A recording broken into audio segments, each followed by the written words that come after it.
Ladies and gentlemen, our next panel will explore the new opportunities and partnerships that will create a connected metropolis that will facilitate the movement of people and ideas.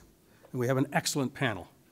Anthony Lacavera is chairman and CEO of the Globalive Communications. He formed the Globalive Communications in 1998 and is opening up access to a digital future for many people.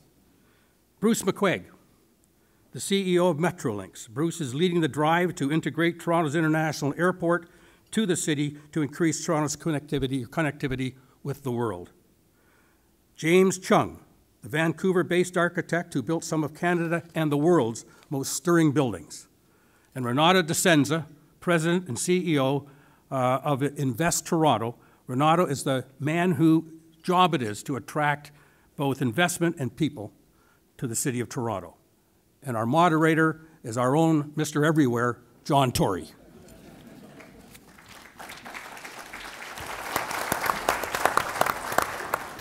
David, I thought you were Mr. Everywhere. But, you know, I'm delighted to be introduced anytime by David Crombie. Now, I'm very biased. I was his campaign manager one time, and it seems like a long time ago, and I guess it was. But he continues to be a city builder and a city leader long after he left politics, which is, I think, something we should all aspire to do. And I want to welcome all of our panelists here today. And they've asked us to go sort of further afield than just what you might think in terms of transportation and digital infrastructure, in terms of talking about you know, connecting people with infrastructure and sort of building a global city, or making sure that one can sustain itself as a global city. And I want to start with all of you, and I want this to be an open discussion where you know, feel free to trample all over each other. They asked me if I was capable of leading such a discussion. I said I'm a talk show host, for God's sake. So it's better if people do that. But I think it's kind of a Canadian thing, because I know there are people here, many from Toronto, but many from other places. It's kind of a Canadian thing that we rest an awful lot on our laurels, that we sort of see ourselves as accomplishing certain things, whether it's Canadian values and then we don't really live by, or whether it's the last subway we built in Toronto that we congratulate ourselves on for 10 or 15 years before figuring out the next one, or even digital. You know, you're in that business now. I was when I was a CEO over at Rogers, and you know, we had a level of excellence then in terms of the digital network we had that was world leading, and we've sort of continued to congratulate ourselves. We've done some good things since, but you know, I think we just have a habit of doing this, and I wonder if you want to comment in the context of our ability and our determination to create these kind of global metropolises that will survive the test of time and better than that. Because I think our objective as Canadians and Torontonians and living in all the cities is better than survival. Is there something that stands in the way of that in terms of the way we think about these things? Who wants to start? Well, I can start if you will. And I think a key piece is sustained, stable action. And we have a history, I think, in this region of doing a project and sitting back and maybe waiting till the stars align to get ready to do the next project in the transportation world anyway. And I think what is a key piece is that to stay on top, you have to keep investing. You need to keep providing choices to people. You need to make sure that you're connecting ideas, people, and goods together. And so from a transportation perspective, what I see is having a reliable and stable decision-making and investment program so that you continue to build and meet the needs of a growing population. So I think that's pretty key. You know, James, you're from Vancouver, and I wonder, is this sort of a Toronto problem? Because if you go back, and these are local examples you may not follow, but you'll follow why I'm mentioning them. They said that our sort of toll highway, which people can love or hate, that runs along the north end of the sort of GTA, was first talked about in plans like 40 years ago. So they started talking about it, and sometimes it does take that long, but at least somebody 40 years ago was thinking about it. In Vancouver, are you doing any better at sort of this kind of stable, consistent, continuous planning that sort of looks ahead and says, we got to be talking about what we're going to be doing in 10 years? Well, I like to say, it's following your comment, if we only look in North America, we're pretty complacent. But I've been fortunate enough to do work all over the world. What I see happening in Asia, take China for instance. We've been talking about a high-speed train connection on the West Coast from Vancouver to, say, LA for God knows how many years. Not as long as we've been talking about one between Montreal and Windsor. But in China, and not as many studies. We have, I think, 13 studies done. How many do you have? Well, they don't study, they just do, right? Yeah. Now, bribery aside, but they get the high-speed train network running in China in 2 years. You know, we can't even get off the ground talking, assembling land to get it. Now, I've used this example before and said, in fact, I said to the Chinese ambassador one time, we should import some of your people in here to get some subways built, except I realized in saying that we were having to import some of the other ways they do business, which is just to go to people and knock on their door and say, you're moving. And, you know, there's no compensation, no nothing. But I know what you're saying. I mean, that you're saying we've got to be a little more proactive about this as they're doing. Maybe not pick China as the example, pick a country that's democratic, but they do follow process, but they get things done. But I think there's a built-in problem in North America is that we are, in a way, an older culture.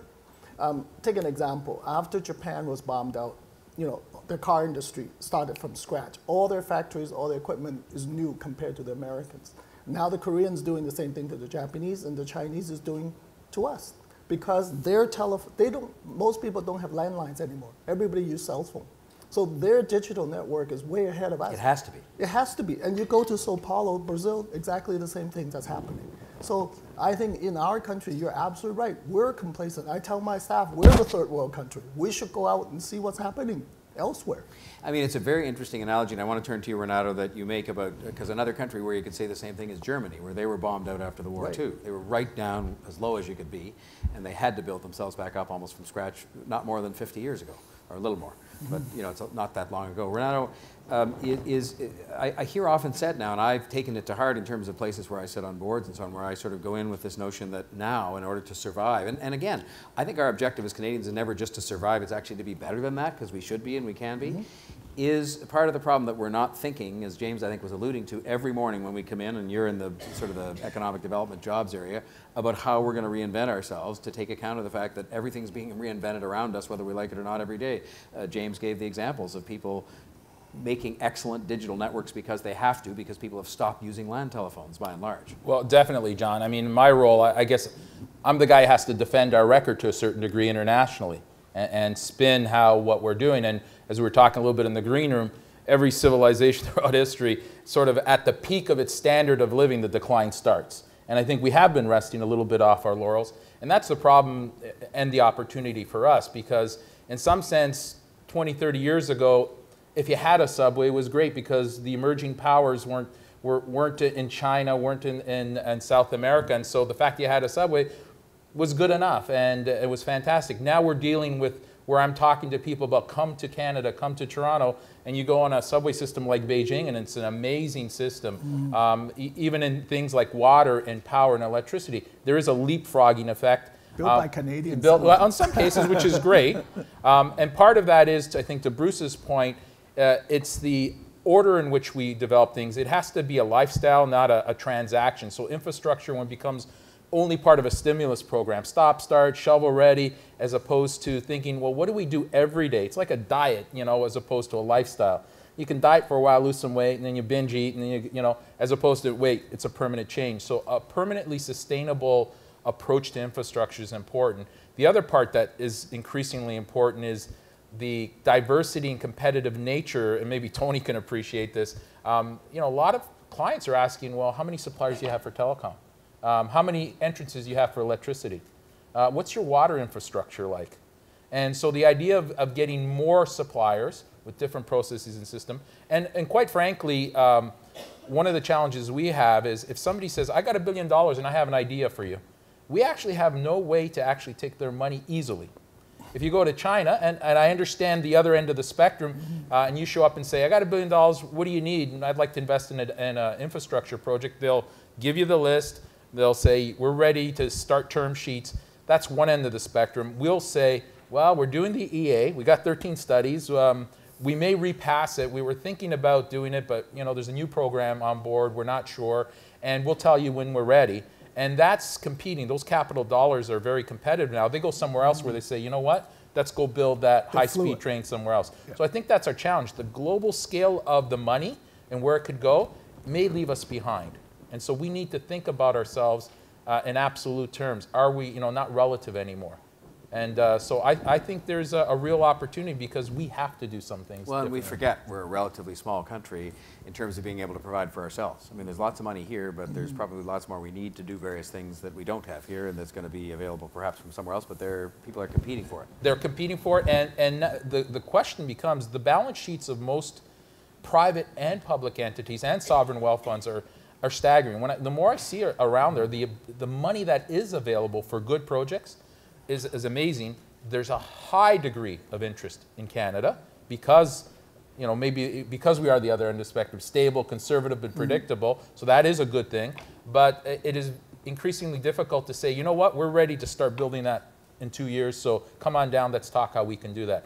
Anthony, I want to bring you into this, and I had, I guess, both the challenge some days and the privilege of working for a visionary who was very impatient, and who, when it came to building our digital network, was always telling us. I remember many discussions we had where he'd say, "Well, you got to build it out so you can have 60 or 100 high-definition television channels." And we looked at him and said, "Well, Ted, this is Ted Rogers. Ted, nobody's watching HDTV. Nobody has one. There are no channels. Like, why would you want that?" And he said, "Because it'll come."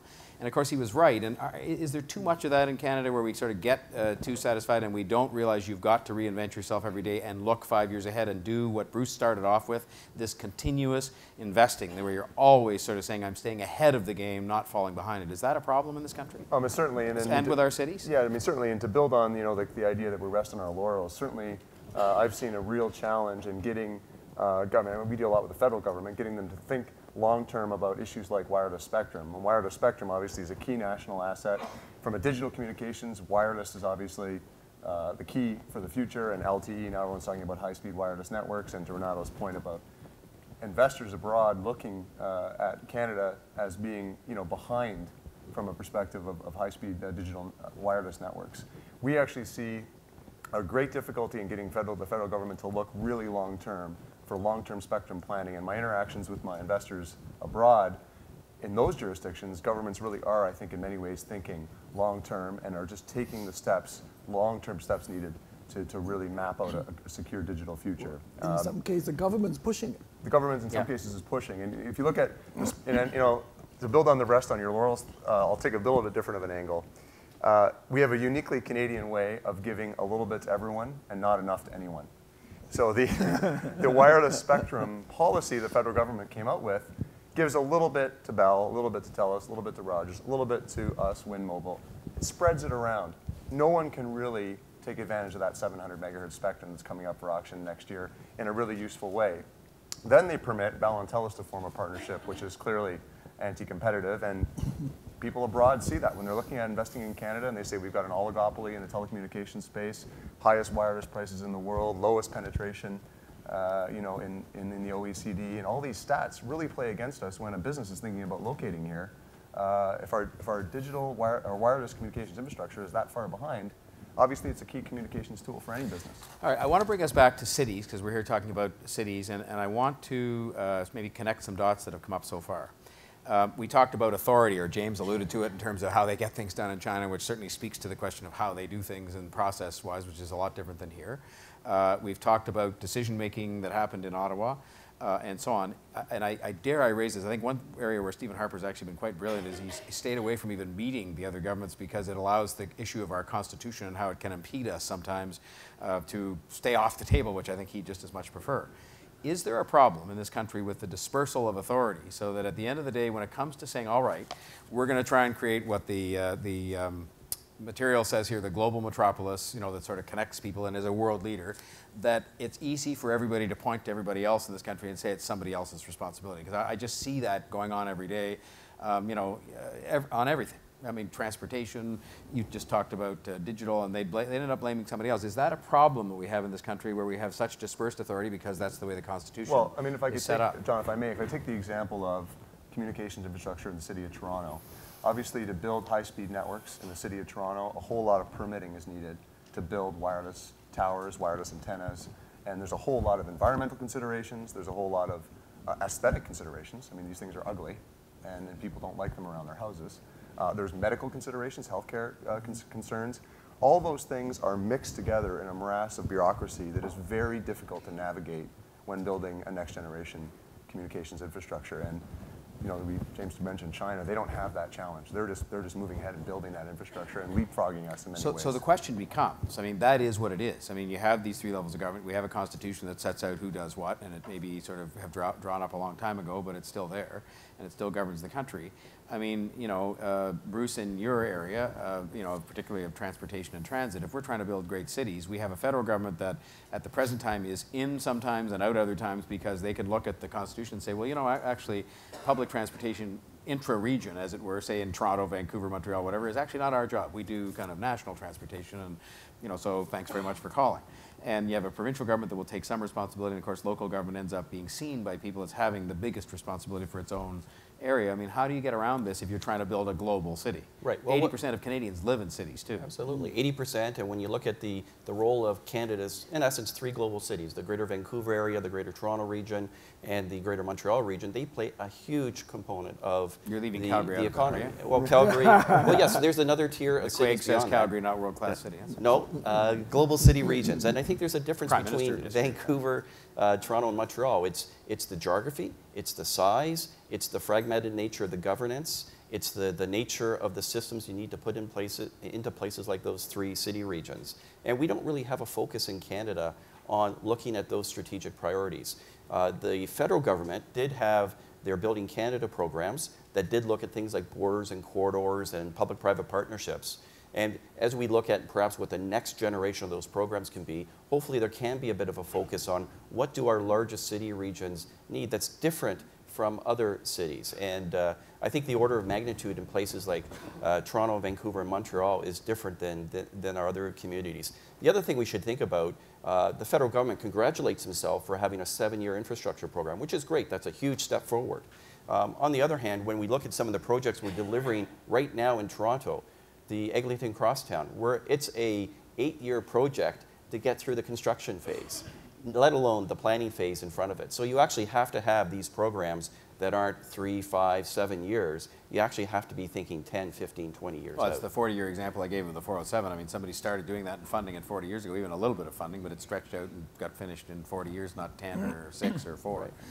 Is there not only a role for, but a necessity if we're going to build global cities of the ones, and you can pick whatever list you want in terms of who's on it and who isn't, but if we're going to build global cities in Canada, here and elsewhere, is the federal government have to be part of that and step up and do something? I like to offer a different perspective. Okay. I like to offer a perspective that is from the consumer. If we take a look at the success of the iPhone and the demand of all those kind of consumer communication, what it has on the providers. I mean, let's switch it around. All the successful major businesses in the US, whether it's Apple or Google or Facebook, you name it, is not started by the government.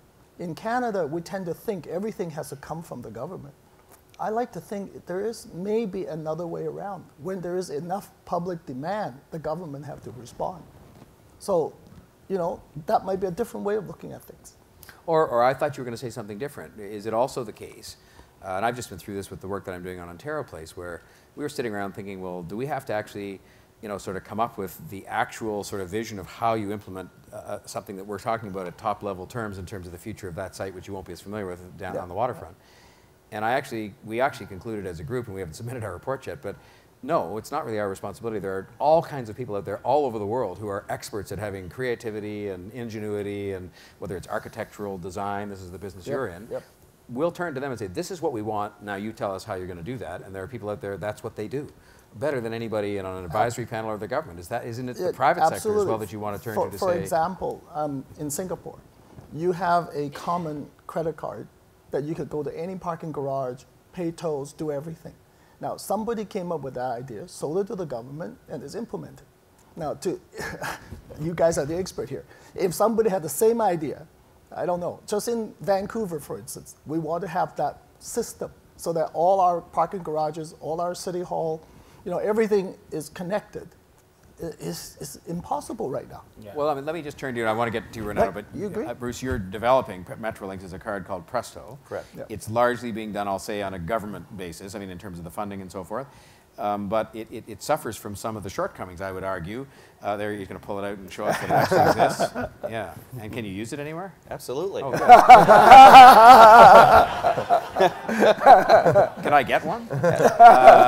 But what James is talking about is something that we often don't think about this, and maybe you're saying one step at a time, where it isn't just about the GO trains and the TTC and some of the other regional transit, but it's about the Green P lots, and it's about other stuff like that. I mean, and maybe it is better that you should say, okay, we had the gestation period for this inside Metrolinx, let's hand this off. And this is not me speaking as, I'm not an ideologue, I think people know that. It's me just saying, well, maybe you're better off to hand it off to somebody that's in that business to say, take this card, and we want in 5 years for this to be used in 10 places that have to do somehow with transportation and cities and getting around and so on. Is that I mean, absolutely, do you think that has to be part of our thinking. It is part of our thinking, and you can use this on 8 transit properties now in the Greater Toronto and Hamilton area, and shortly in Ottawa.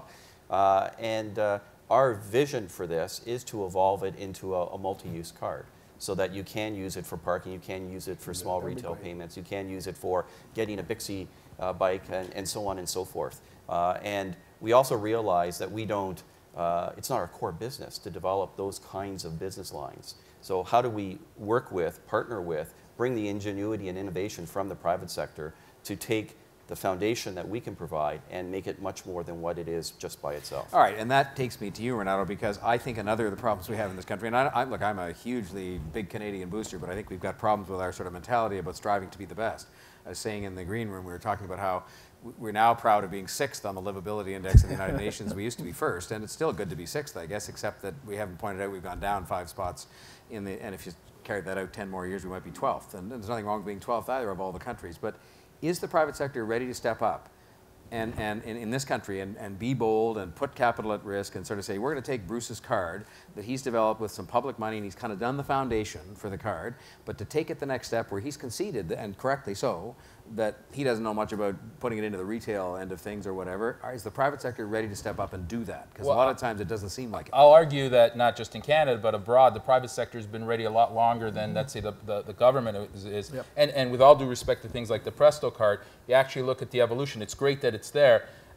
In reality, we should have never really had to even go to that, because, as you know, people are going into mobile payments. And the reality is more people will be paying. A digital wallet will actually be arriving from RBC, will be arriving here in the fall. The reality is more likely people will be paying, their multi-use card will be a phone or a device. But we do need something for people who don't have a phone or a device. If you asked years ago, and I know both at Bell and with the banks we had talked to about payment systems, the government often, because they feel they need to own it, and there's examples where we're saying, well, nobody could build this network like we have to, so we'll build it. We can't trust the private sector. I think we have to lose a little bit of that mentality, because ultimately the private sector will build it. We either will contract them and pay them and then say, we'll take the responsibility. And that's shifting, though. I mean, if you look at what Infrastructure Ontario is doing, they are going more to your model somewhat, which is an output spec, saying, we're not going to tell you to use this type of 2x4, this type of beam. We're going to say, this is what it has to do. And if it's available and it's a hospital and it's available and the roof doesn't leak and everything, you design it up to code, you're responsible, and we'll pay you every day it does what it's supposed to do. But we're not going to now tell you this is the kind of insulation you use, et cetera. We have to take that a step further. You mentioned Ontario Place. Very tangible example for me. I get inquiries all the time. Oh, I hear you got this great waterfront project. I got a couple $1 billion in a consortium. How do we do it? And it really is, well, we're looking at it. We've been thinking about it. We're not sure what we could do on it. Your idea of really saying to people, well, come with your best ideas, but not in a prescriptive way. Not in, it's going to be condos or not condos. It's going to be hospitality or not. It's going to be, here it is. What's your vision? And then be able to do the deal. Because all too often, and I know there's people in this audience who've been frustrated by that, we do invite people in. We take their ideas and we say, we'll get back to you when we issue the RFP. And that is different than everywhere else in the world, where if you find somebody who has something very compelling, you can still in a transparent way do a deal with them and say, you know what, we'll take your money and we'll do a deal. All right, I want to turn to you, Bruce, and then I invite the others to chime in. And I'm not going to leave you out at all, Tony, but Bruce, just hearing what Renato says, if you want to talk about transportation, you want to talk about building great cities, and so Renato says there's all these people out there, and we know they're out there, and that they have money and they have ideas around the world, not just here. And I just ask sometimes, where are they? Do they come and see you when it comes to you having to build these transportation projects, whether it's a high-speed train, a train to the airport, or I mean, last time I checked on the train to the airport, which was in your introduction mentioned as your sort of very important thing you're doing now, which it is, that started out being a private sector kind of deal, and then they sort of seem to walk away and the government ends up doing it. Are the people out there, because I keep thinking when we hear all about subways, fine, where are the people that are coming forward from the private sector? And I'm a free enterpriser, I want them to come forward with their ingenuity and their money. Are they there, or do we just not hear about them, or are they not there? I mean, because I think they have an integral role to play in building great cities. Private sector ingenuity and private sector money. Yeah, and they're there, and they're coming to the Toronto region, they're coming to Canada, and they're coming here because they do perceive there's still stability in our economy, and there's investment in infrastructure that's coming down the pipe. And in places like Europe, where they're having much more economic challenges than we're having, those companies are starting to look to North America and Canada specifically. On the air rail link, we are delivering what's called the Spur Line right into Pearson Airport as a public-private partnership using a consortia.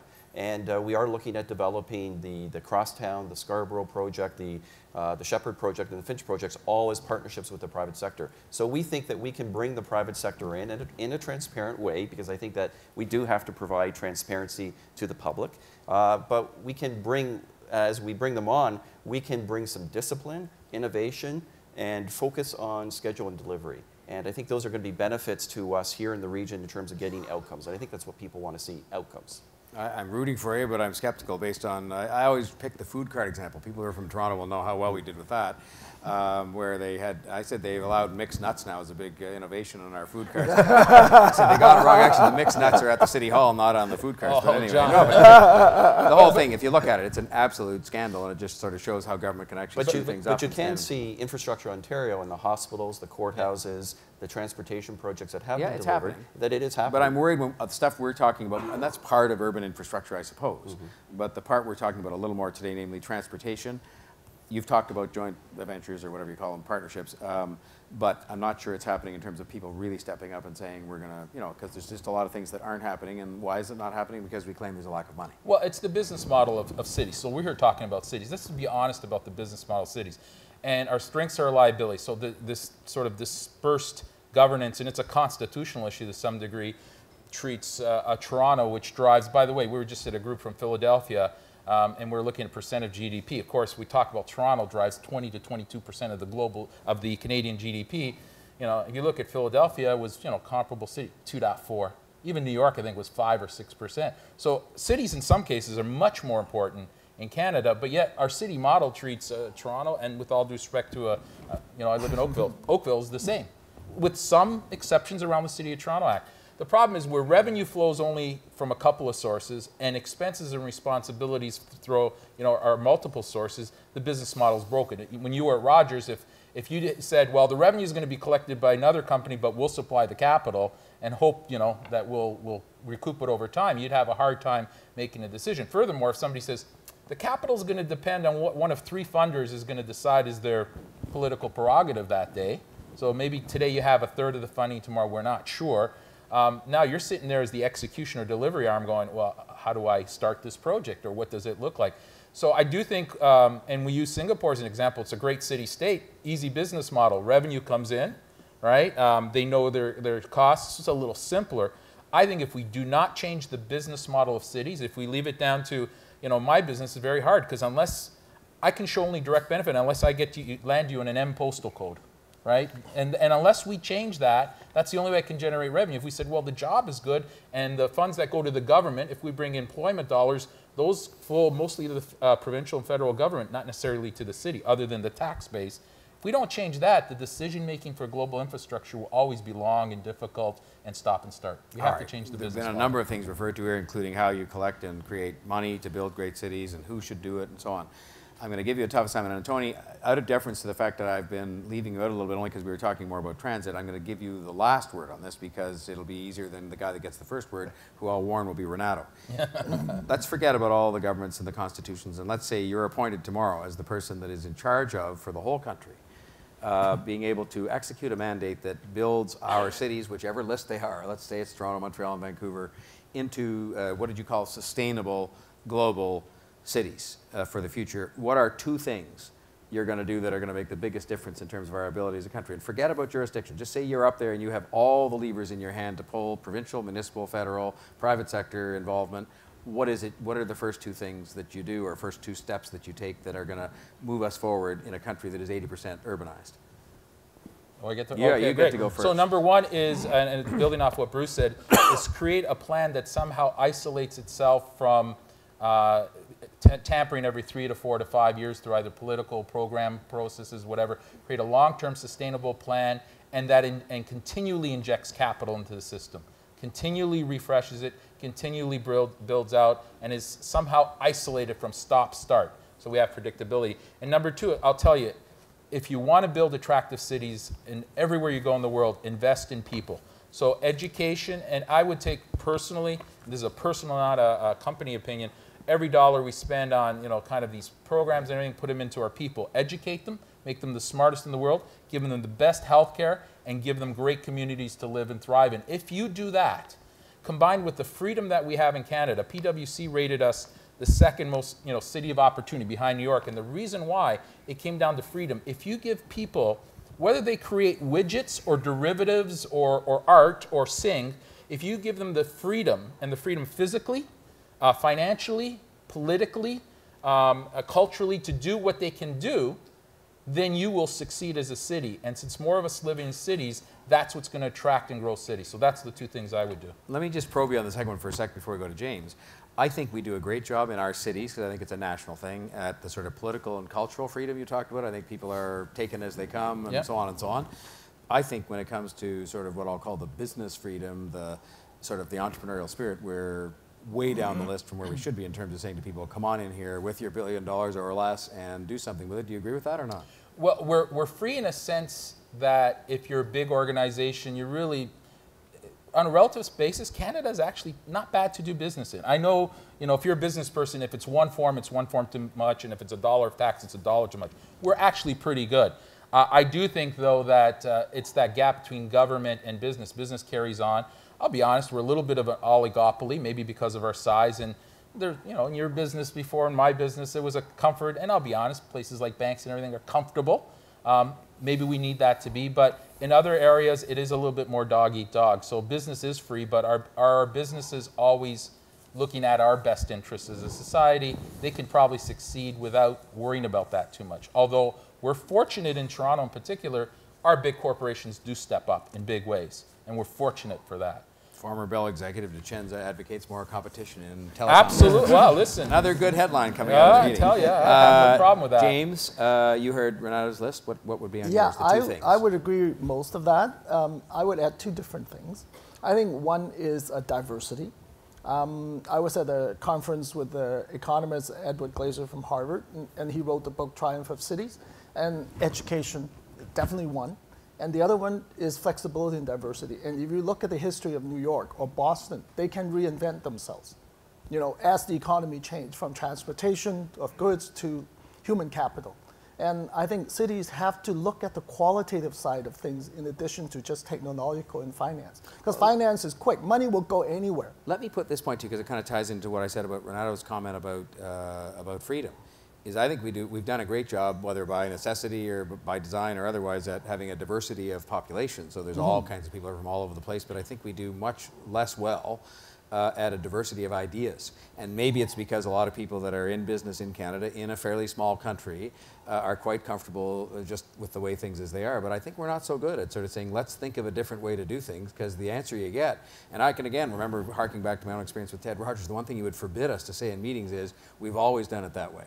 But I think we do a lot of that in this country. Do you think that stands in the way? Because I think that's the diversity. It's not, we have diversity of people here like no other place on earth, and with all kinds of skills and experiences, but we're often inclined not to do things differently than we've done them. Absolutely. Okay. We need that. All right, two things. Bruce, you're suddenly the sort of the czar of trying to create global cities in Canada, sustainable global cities. What do you do?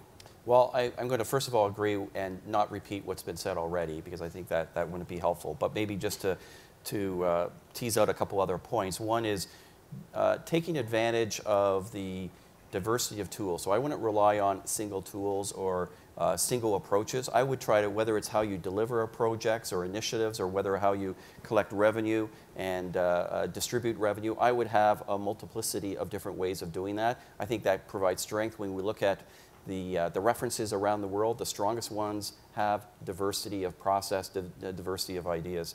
The other thing I think that we can do a better job in our cities in Canada is we do have that multicultural population. I think we do celebrate it culturally, but I'm not sure we embrace and project it and use it economically in the way in which we can. So I think there's opportunities to reach out and, as an open trading market, to be more connected to home communities and take advantage of the population that we do have here. Okay. Tony, you've had time to think about this now, and I mean, look, I'm going to take a little bit different of an angle and say that I think that, from my perspective, having raised capital around the world and having it had not been welcomed here, I think that we have an image problem, and I think that we also have that classic Canadian identity crisis going on, and investors abroad need to hear how great this city, Vancouver, Montreal and Calgary and Edmonton, all these cities are great places to be and great places to do business. We don't market ourselves nearly as effectively as our global competitors, whether they be Shanghai, Beijing. I mean, those are much larger centers, but comparable size centers in the US. We don't market ourselves, from what I've seen, as effectively. So I think we've got just a sales and marketing opportunity and room to really put our cities on an equal footing from that perspective. And all those cities, you know, someone mentioned Philadelphia, it has a lot of shortcomings as well. But they do a good job of promoting their strengths and focusing on their strengths and marketing themselves. Second thing I would say is, I'd go back to my kind of earlier comment about alignment. I think alignment is a big challenge between municipal, provincial, and federal governments. And I use that example of a cell antenna, and you've got health concerns, which are covered by the province of Ontario, the Ontario government. You've got spectrum issues, which are the federal government. You have the land, the RF building permit, which is the City of Toronto. Alignment is a big challenge in building the next generation of wireless communications infrastructure in this city and other Canadian cities that I've seen. let me ask you about that, just sticking with you for a minute. You know, we have done well, and we have not fallen too far behind, notwithstanding my comments earlier about how even on telecom we've kind of stood and looked at our magnificent accomplishments a little bit, and we used to be probably the world leaders, and now we're still up there, but not quite at the top. Is there any lesson that we can learn, say on the transportation front or otherwise in the task of building big cities, from the success we have enjoyed in financing and building and staying up near the top of the list on telecom and replicating that in other areas to make sure you then have a city that is, you know, excellent in every respect on a global basis? I mean, I would echo everyone's comments on that. I don't really have anything new to add on that, except to say that, again, with the issue of transportation, from my perspective as a layperson in that area, I read a lot of media. It's just also an issue of alignment. You know, there's always so many competing voices, and we as Canadians have so much respect. It's a double-edged sword. We have so much respect for everyone's voice, and we want to take all the views in and take all this input. Meanwhile, other countries are just making decisions and building the infrastructure. And I don't necessarily agree. And I've had the opportunity to travel around China. I don't think that necessarily is good either. But I think that we are way at the other end of the spectrum, and I think if we can, we're always good at finding a compromise. Why can't we move ourselves? Yeah, I mean, people are critical of the changes that have been made recently on, say, even environmental things in terms of how long it takes to study, and good that we should study these things very carefully, but I mean, how long is long enough in terms of these things? And is it 5 years, 7 years, 2 years? And there's a debate about that, but the bottom line is we take a long time relative to what others might do. You talked about traveling, Tony, and I want to maybe just start with you on this one, Bruce. And it's difficult to single out one place.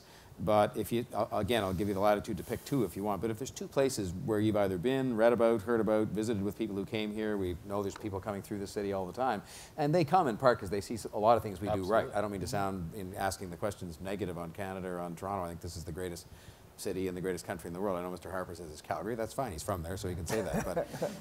But if you had to pick a couple of places where you think they're doing it right in terms of building global cities, and they may not be the biggest in the world, they may be just people where you think they've got it right, looking 10 years out and saying, in 10 years, that place is really going to be on top of the world, what would you name? Right. So first of all, I would say there is no silver bullet, particularly when I think about transportation and transit and how different city regions deal with it. So you can't point at that one place and say everything they do, we should just move here. First of all, it wouldn't work for cultural, historical, and just tradition. But here in Canada, we can look at some of the best practices that have been developed in the Vancouver region.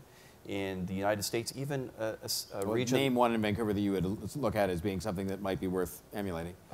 Governance, multiplicity of funding tools. Okay. So those would be 2 areas. And just to probe that a bit, because it's important. Governance, they've I don't want to use the word centralize, it sounds evil, but they've kind of pulled it together and tried to do, instead of all this dispersed governance they've pulled it together, right? They have a council of mayors that come together, and then they have TransLink, which is the operator, the decision maker, the deliverer of the infrastructure. So they've come together with an approach for historical reasons, but they've been able to develop that. And multiplicity of revenue tools is, as it sounds, they're relying on a series of different revenue streams to finance what they're doing. That's right. All right, let me just turn to you, James. Does that work? I mean, you live there, so you'd sort of know that what we might think of as terrific down here is a disaster. It's interesting that the Greater Regional District was formed because of disaster. I think it was formed because of flood control. And they have to come together, a bunch of municipalities, to deal with it, because you can't do it individually per township or municipality. The other city I would point to look at is Singapore, which has a collective vision and maybe a sense of survival. They know they need to survive into the next century, so they keep reinventing themselves. The one thing that I like to stress... Who does that? I mean, is it the government that does that? I sort of always read about them. I've never been there as you kind brought of being up the point of education. No, But it is. Their I don't want to live there, okay, myself. But his point about education, the government's very good with training a lot of people. They also instill this maybe fear into their population that because they're a city-state, they have to survive. And what do they have? Human resources. They have no resources whatsoever. So that's why they do it. But the point I would like to add to it, though, is in light of all the technology, all the money and everything, it still has to be a quality place to live. Because if you look at San Francisco, the reason why it survived in the United States when everything went down is the corporations, the CEOs like to live in the San Francisco area. So they will establish it. And we have the same thing in Vancouver. The guru to Steve Jobs, Robert Friedman, lives in Vancouver. The guy that runs Boston Pizza lives in Vancouver. Right? He may only be there a few months a year, but he wants to be there. So I think Vancouver has additional advantages. So I think to think of a global city of the future is not just the quantity of technology, everything, but it has to be the entire lifestyle. I was going to say that earlier in response to some of the cities that got mentioned. Yeah, the question is, but would you want to live there? Well, and you answered it on Singapore. You said you wouldn't. I mean, No. even though it's got a lot of things we could look at in terms of how they innovate and how they... And that's important, John, I think. So what we talk about, let me go a little commercial mode. Look, at the end of the day, if you compare global cities, and by the way, the fact that in the Economist, when they did the re-rankings of cities, and Toronto was actually there, and Vancouver wasn't there more for technical reasons, how they re-ranked it, but Vancouver, Toronto, Calgary, they've showed up in these things, is the livability. And as much as we need to do still in this city, when you actually ask people and you talk to a big corporation, the CEO at the end of the day says, I kind of want to make sure I invest there because my son or daughter is going to school there. I got a condo because I like to visit there. It's the foot in the door. There's a real desire to be in a place like Toronto, which I still say, and I'll tell every, corporately or privately, still one of the last cities of hope. Because you can come to this city, and I know there's challenges, but with 2 suitcases, and now you come by plane. I came literally on a boat, right? And you could still say, my son could be a prime minister. My daughter could be a deputy minister, could be a CEO. You can actually do that and it not be kind of some crazy fantasy. It's probably not as easy as we'd like it, but there's very few cities in the world that have the dialogue that we do on our problems. So we talk about our problems. They are there, but at least we talk about them. There's some cities that talk about, immigration, integration. That's not an issue. Why would you want to worry about that? We worry about it. We're not doing it fast enough. We're not taking advantage of it. But at least we're talking about it. And we're trying, and it's a concern. So I do say livability at the end of the day, Toronto in particular ranks as a basket of goods, whether we're 2nd, 8th, or whatever. Every study you see, Toronto's actually in there. Toronto's in there. There's many of these great U.S. cities not even known. They're not on that. That's number one. Number two, I always say the barriers to entry are higher than the barriers to exit. It's harder to get in this country than it is to leave. And the statistics point out there's still an overwhelming amount of people that want to come into this country, in particular into this city. And our challenge is how do we continue to accommodate them and grow on that success. Those are the facts. So I think livability at the end of the day and this balance of the kind of life you want is as important as any infrastructure discussion. We just got to balance that. And it also suggests, we've been focused on hard stuff here today. It also suggests to me, and I guess I'm preparing myself to rant and rave, you have to prepare yourself a bit this afternoon on the radio, that if we don't address things like what happened this week and the root causes of that, then we'll be in just as big trouble as if we don't build transit. And That's right. We got to do that. You got it. The trajectory is disturbed. It's more, what we're talking about is more, we cannot let this trajectory change. We've been growing and doing well, and the gradient, it's scary. Because you know what, you said we worry about a lot of things. We do worry about a lot of things. We actually don't do a lot about a lot of them, including transit and including some of these social issues that exist, socioeconomic issues in the neighborhoods. Tony, a couple of places that, and I'll give you a chance to do your second one if you want. You mentioned Vancouver, Bruce, but Tony, a couple of places you look at as you travel around and say, these people seem to have it right in terms of city building to create a global city. Yeah, again, I can speak from a digital communications perspective first, and then I'll speak to what I see as livability. I think that most European centers that I've been to, most major centers from London through the smaller ones, Munich, Frankfurt, even some of the Italian centers, which are it's from my heritage, so I'm proud to say that they've really, Milan and Torino, these types of, even the smaller cities like Turin or Torino has really come up with infrastructure. And again, when I go back to alignment, it really was achieved through alignment of all levels of government, and that's difficult in places like Italy in many ways. We talk about the difficulties we have here, but Renato can certainly echo my thoughts on that. There's a lot of different views in Italy.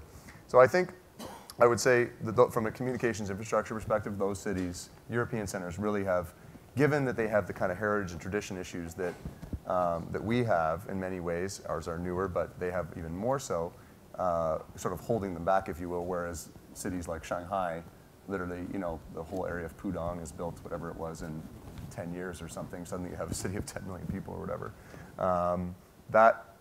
I don't think that's realistic for us, for all the reasons that Bruce was referring to in terms of heritage and tradition, but those European centers have been successful at kind of navigating legacy infrastructure issues, tradition, legacy considerations, and still brought world-leading digital communications infrastructure to bear.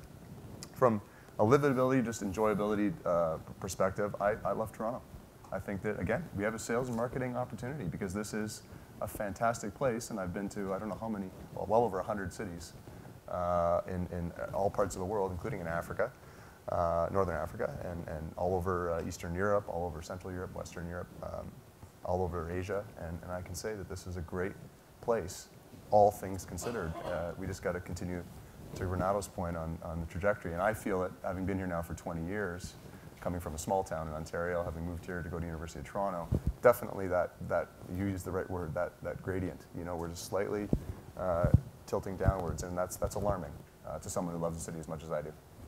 Bruce, you had named Vancouver and said some things there, particularly in your bailiwick, that were desirable, and you were, I think, making reference to to American cities, but what would have been your second place? You might have said, hey, there's some good stuff going on. Not, as you said, not because you want to adopt holus bolus what they're doing, but just, hey, there's some stuff they got right there. Well, second principle that I think is really important is taking a regional approach in city regions. So whether it's on economic development, whether it's on social cohesion, or whether it's on infrastructure issues, thinking about the entire region as opposed to the individual parts of it. When we think about how we move around or live in this region, we actually don't think that much about city boundaries until governance units force you to think about city boundaries. So when you think about what are the kinds of cities that do take a regional perspective, a place like London, for example, and they're thinking broadly about the entire region, I think that's something that's really important that I think that we can emulate and develop here in the Greater Toronto and Hamilton region.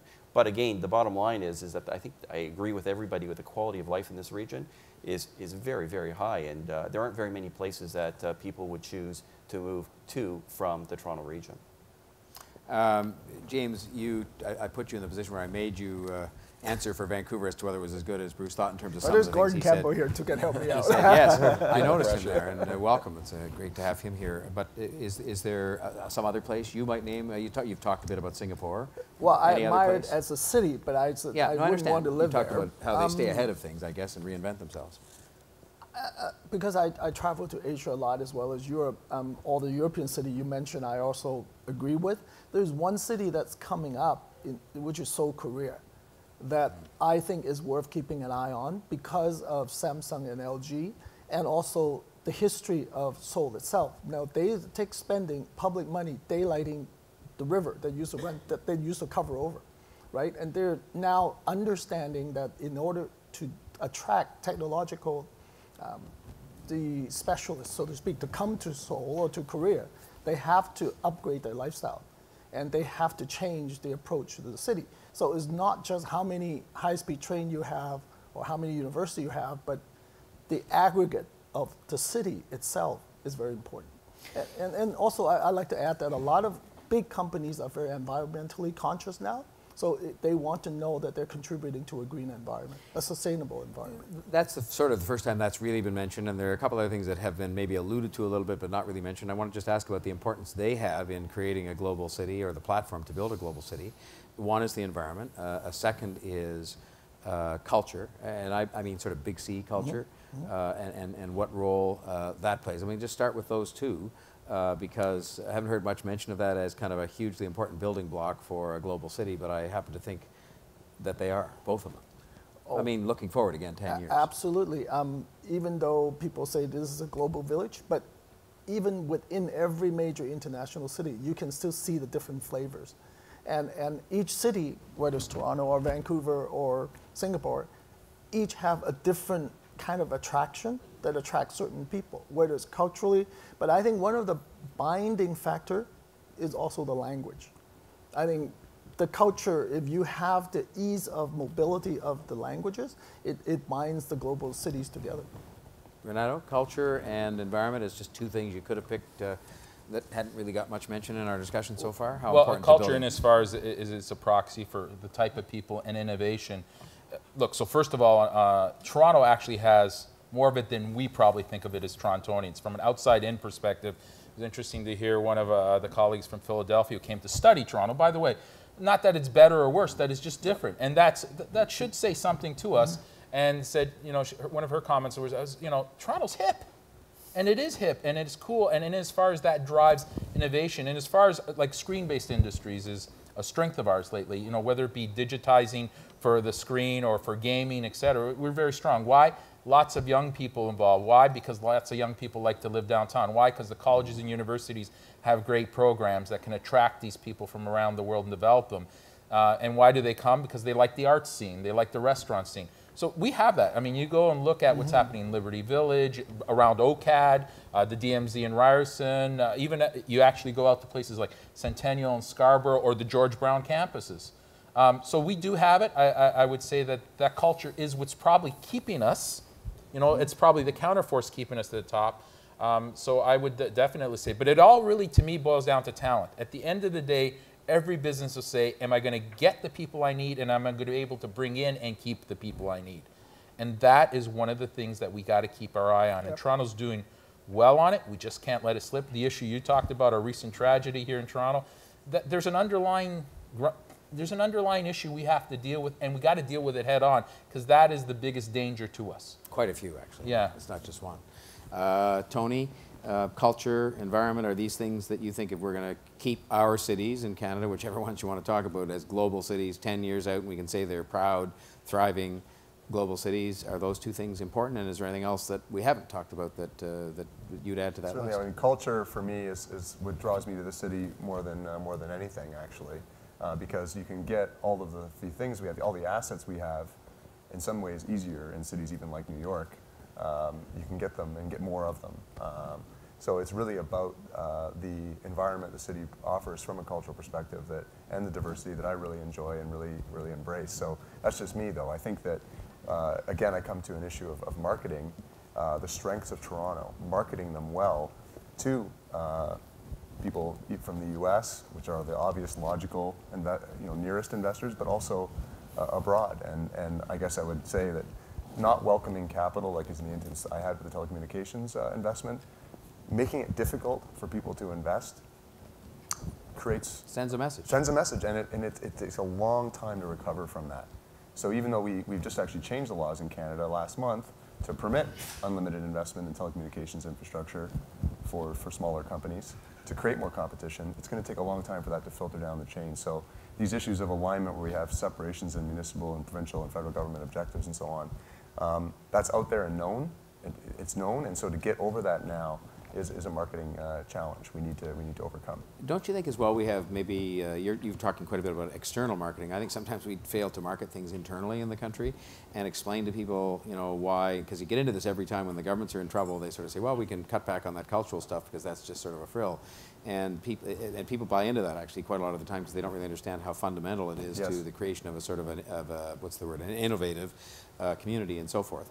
And same with the environment. I mean, you can take the view that, look, this stuff doesn't matter in the short term, but you know, in the long term, if you are looking 10 years out for a global city, you want to not just be a leader, but be a sustainable, livable place, and environment has a lot to do with that. I think it's critical that those programs are maintained and expanded. And we've got to market to our I know own taxpayers may not like it, but I think the reality is that tax base is still pretty low in the city. I know we like to always complain about taxes as Canadians, but you know, it's not that bad. Take a look at the taxes you'd pay in LA or in New York. Lacavera calls for higher taxes. But John, that's an ironic statement in a sense that, you know, what we're worried about. Here we are in Mars, and here we have a beautiful building going up next door, and the kind of work they've been doing here. Sometimes, and it's just a frustration of mine, like if you look at whether it be, you know, it started as life sciences and then ICT and then environmental, some of the clean tech work they're doing. I mean, it's pretty amazing. So I do think at times we just got to acknowledge that maybe it isn't as fast as we want, but we do have these successes.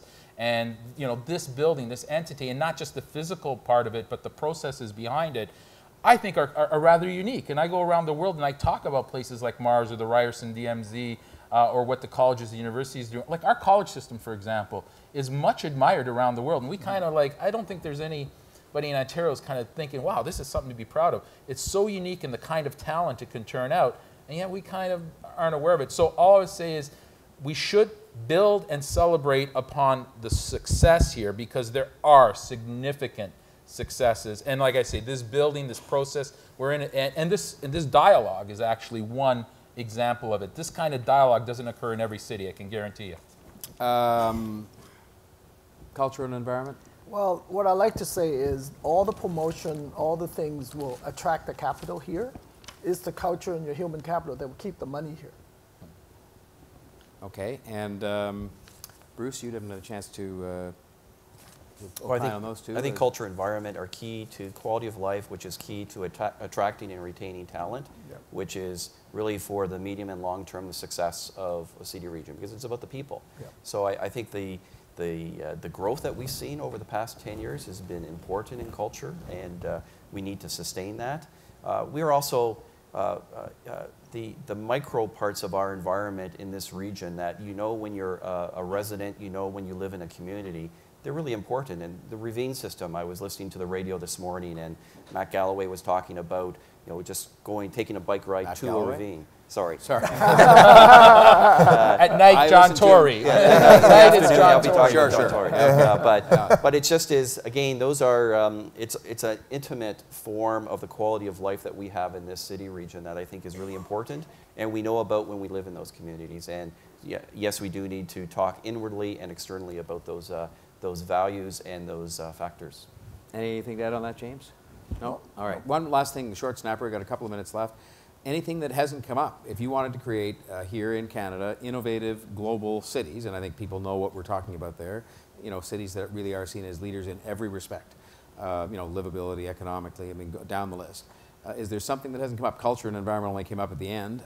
Is there something that hasn't come up at all where you'd say, you know, there's something we really missed here in terms of making sure we do that?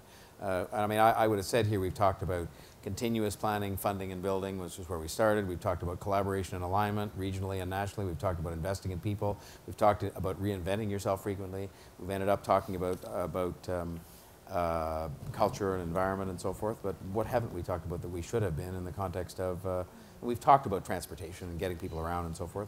Anthony, anything that we've just not talked about at all? I think if you look at what the University of Toronto is doing right now with the Boundless campaign, which I think, as you know, I'm on the executive, and we set a target of $2 billion fundraising, which is just huge for Canada, largest fundraising campaign ever. We're doing that in a way that's an umbrella campaign, but all the individual strengths of all the individual colleges of the University of Toronto are all being reflected and recognized. They all have their own campaigns. Why can't we get that kind of alignment with the City of Toronto? Why can't we get that kind of alignment and market us as a platform for business in all these different sectors? So I really I would focus a lot of energy on that. And I think internally, we do love our city. So I think I agree with your comment about marketing internally, but I think our challenge is bigger external. Bruce, anything we haven't talked about at all, or one thing you'd say, look, above and beyond all this discussion, this one thing is the most important? I think it's really a point of emphasis that I think that we're really good. We have a history of planning. We don't have a lack of planning in this region. I think what we have a lack of sometimes is implementing and delivering and doing. So if there's one thing I think that we can build on is move from planning into the doing phase and be more focused and energized on actually getting to those outcomes. Okay. James? I think the environment is probably the most important one. I think we're very fortunate in North America. We never even worry about water. But in the future, if you travel Huge around issue. the world, it's a huge issue. And I think as a country or even the cities, we need to really pay attention and not over-abuse them because we will run out too. Okay. Renato? I would say, most importantly, mind the gap between those who have the most opportunity and the least. At the end of the day, everything we're talking about isn't some ethereal kind of concept. Infrastructure is for people. And as soon as we stop losing sight of that it's for people to use, and all people and everyone. Mm-hmm. So I would say, mind the gap between those who have the most opportunity and the least, and try to keep that as tight as possible. It is spreading. So between those who have the best shots at a career and a lifestyle, if we lose the hope of having a great lifestyle, ultimately, whether you're a CEO or whether you're just starting off, if we lose that hope, you get all kinds of other things that prevent you from being the great city we have. Up until now, I think it's been a fairly good hope. We got to keep our eye on it and close that gap significantly. The rest will take care of itself because it'll all come down to people wanting to make this a great city because they see the value in it for themselves and their families. So let's keep an eye on that gap. If I use that mind the gap thing on the radio this afternoon, do I have to give you credit for it? Just a speaking fee, but yeah, I do want credit and say it's because Toronto's a great place. Then you can have people know the expression, and I think they don't apply it necessarily to that gap. But it is mind that gap. It drives everything we're talking about here. Well, I want to say thank you to all four of you, to Tony and to Bruce and to James and to Renato for what I hope has been an interesting discussion for you, and I hope we asked some of the right questions to get at some of the answers. There are no easy answers to this, but I think there's been some interesting thought, not surprising perhaps in this country in terms of the alignment question in particular. That's the biggest challenge I think we probably face, is to get everybody aligned on the same page to say we're going to do this together and get over the rivalries and get over the jurisdictions and the constitutions and the politicizing and polarizing, but we'll see. Thank you very much for your attention, and thank you all. Thank you, John. Thank you.